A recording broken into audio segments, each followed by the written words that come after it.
Well, I'm really pleased and happy for our players and all of our coaches. They, obviously had, listened to the noise that's out there about LSU football and the indictments that are made, unfortunately, so early in this program's development. But the players didn't listen to it. The coaches didn't listen to it. Proud of them and the way that they prepared this football team. And, we played a really good Vanderbilt team. They shorten the game. They hold on to the football. They play good defense. And nice to see a nice crowd out there today. I think, having the fan support out there today was really nice to see, and the support that we got from our fan base. So appreciate them. But I just appreciate our players and the way they came together this week and took full accountability for what they wanted to do, and they went out and did it. So pleased for those guys, and certainly our coaches did a great job of putting our kids in a position to succeed. So with that, we'll open up to questions. Coach, right down here, you've mentioned multiple times that before your team takes the field, you feel like you have a pretty good pulse of how they'll come out. Can you talk about that tonight and then relative to what you saw on the field?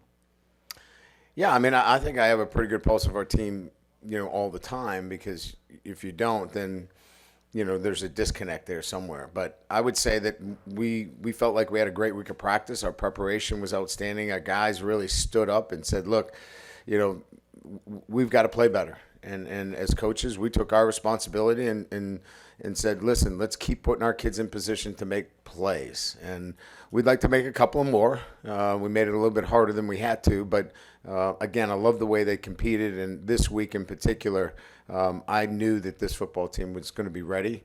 And they've been ready. We didn't close out 3 games. We had 3 games that were in the third and fourth quarter that we had a chance to close out, or the narrative would have been much different around here. Everybody would have slept better. I would have slept better, and you guys wouldn't have anything to talk about. Specifically, the 4th and 5 call, just kind of what were you seeing in that moment that you wanted from your team, and how did it get executed the way that it did? Yeah, so, we were faced with a number of 4th down situations, probably multiple 4th down situations in terms of our play calls. And, we were getting so much man coverage in those 4th down situations. We knew that we had an opportunity to get the ball out quickly with the coverage being off us. They sat down, very rarely. They gave us a little bit of cushion in those 3rd and shorts and 4th downs, and that was really we felt like the ball could come out quickly, and we could make some people miss. Coach Josh Williams had a pretty big game for you guys He tonight. did. What was he sort of seeing as a runner, and what made him so effective in helping you guys stay ahead of the sticks?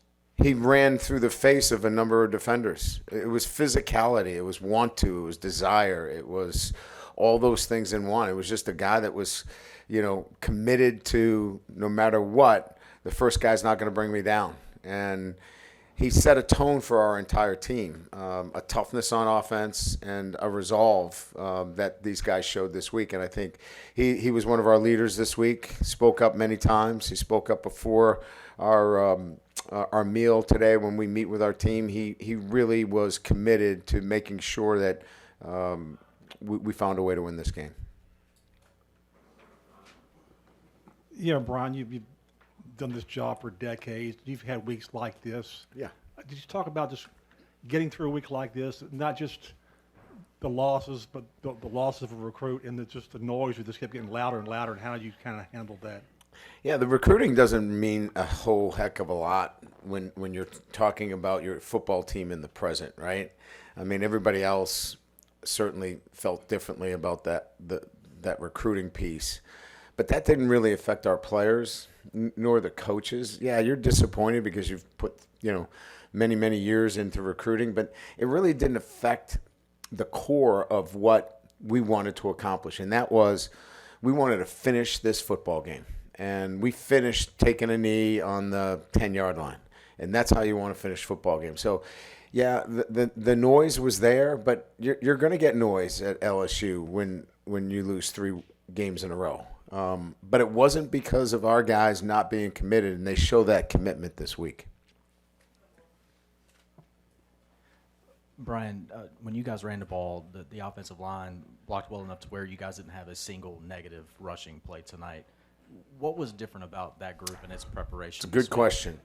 I will tell you, a lot of it had to do with certainly the offensive line and getting great movement up front. But more importantly, it was Garrett Nussmeier. He managed the running game as well as he's managed it since he's been here. The ball had to get out on the perimeter on sometimes. You know, those balls that were thrown out on the perimeter, Aaron Anderson or Daniels, those were, in even Lacey Late, those were run plays. But we were getting overloaded, and the ball needs to get out to the soft corner or to wherever that access is. And he did a fabulous job with it. And this is the standard that we need from him relative to where our running game can be really solid if we get that kind of play, which he gave us tonight. Considering all the noise you were talking about and the negativity of the week, what was your reaction when one play it's 7-0, one play into the game?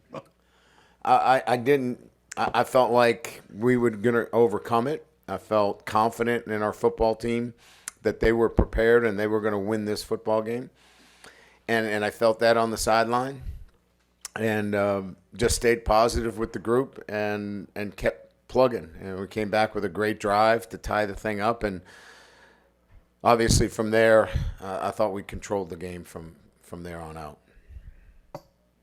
Coach, you talked about it a little bit in the back, about Josh Williams. He was Yeah. part of the player-led meeting, and do you think maybe this game was a statement to his team, being a veteran, of what he expects from this team? Absolutely, and he said that. He goes, "This is what we expect here at LSU. This is what I expect," and everybody did. I mean, he was echoing the feelings of the entire team, but he could do it from a position of experience. He could do it from a position where he's been down this road before and was able to lend that to everybody else in the program. And I think it really affected some of the younger players in a positive way. We saw some things from our younger players this week that we hadn't seen, maturity from them.